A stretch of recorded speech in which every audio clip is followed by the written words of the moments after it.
Imagine breaking the chains of old habits. Right now, in this moment, change begins the instant you decide to step into the light. The first step? Awareness. That's your power. Let's reclaim your story, one thought at a time. Let's break down the habit loop so you can see exactly how it works and how to interrupt it.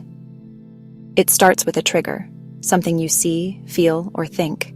That trigger sparks a craving, a desire for relief or reward.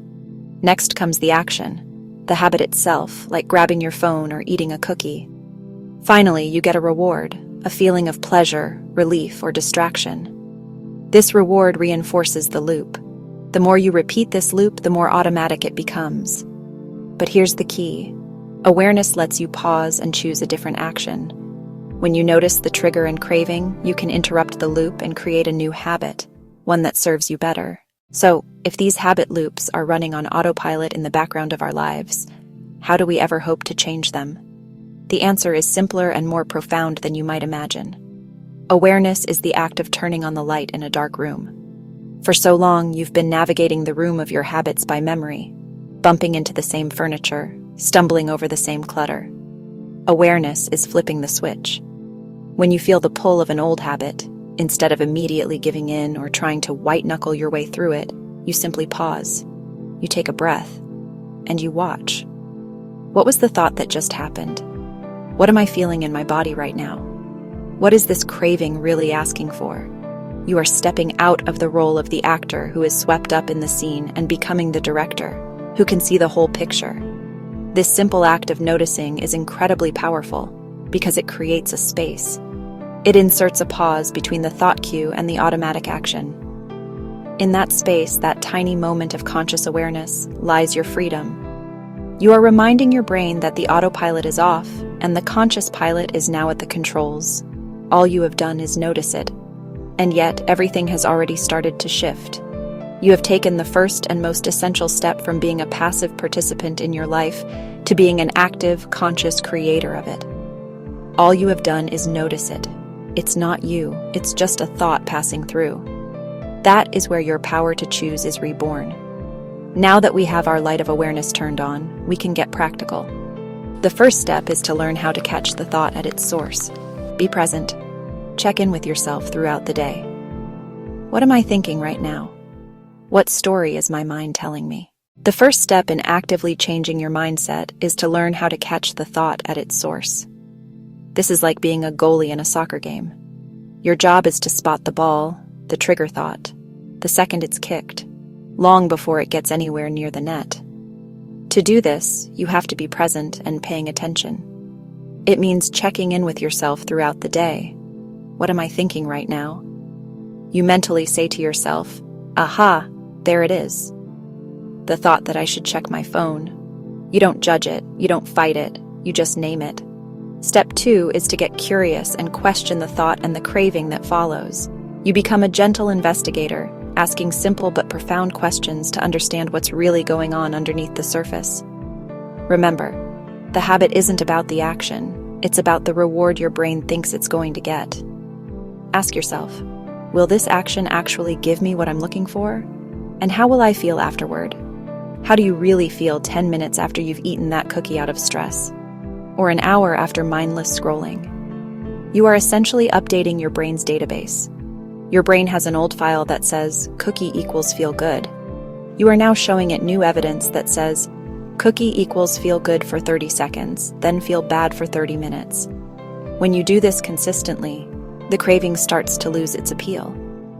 Now comes the joyful part, planting a new seed. Step 3 is to consciously and deliberately choose a new thought. A better thought that leads to a better action. You are becoming the gardener of your mind. This new thought must be linked to an action that is just as easy, if not easier, to perform than the old one. If the craving for a cookie was really about needing a break from work, your new thought could be, a 5-minute walk outside will clear my head and give me real energy. Or, I will play one song that I love. Or, I will sit and take 5 deep breaths. The key is to have a pre-planned, positive replacement ready to go. Every time you successfully do this, you are carving a new neural pathway in your brain. At first, this new path will feel like hacking your way through a dense jungle with a machete. It will take effort and concentration, but every time you walk it, the path gets a little clearer. Eventually, it will become the new autopilot. Imagine you've had a long, stressful day. You come home. That familiar feeling of exhaustion hits you. That's the trigger. Instead of moving on autopilot to the kitchen, you catch the thought, you question it, and you plant a new seed, a warm bath with Epsom salts. You choose this new, better thought, and immediately move to the new action. As you soak in the tub, you allow yourself to feel the real reward, the tension melting from your muscles, the quiet in your mind. You have successfully completed one full repetition of your new habit loop. You have weakened the old neural pathway and strengthened a new one. This one instance may seem small, but it is everything. The proof you need that you are no longer a slave to your old programming. You have the blueprint, you have the tools, and you can do this one moment at a time. I want you to really hear me when I say this. You have everything you need right now within you to make these changes. You are not your habits. You are the thinker, the observer, the chooser. This is a journey of compassion, curiosity, and self-discovery. The goal is not perfection. The goal is progress. When you fall back into an old pattern, do not beat yourself up. Use it as an opportunity to practice even more awareness. The only failure is giving up on yourself. As long as you turn the light back on and try again, you're always moving forward. So take a deep breath. What is the one habit you will focus on? What will be your new, better thought and action? Write it down. Commit to it. Tell a friend. Take that first small step that proves to yourself that you are serious about this. The person you are meant to be is waiting for you on the other side of your old habits. You are always just one thought away from a new action, one action away from a new habit, and one habit away from a new life. Hold this as your truth and your guide. One thought can change everything, and I get to choose the thought.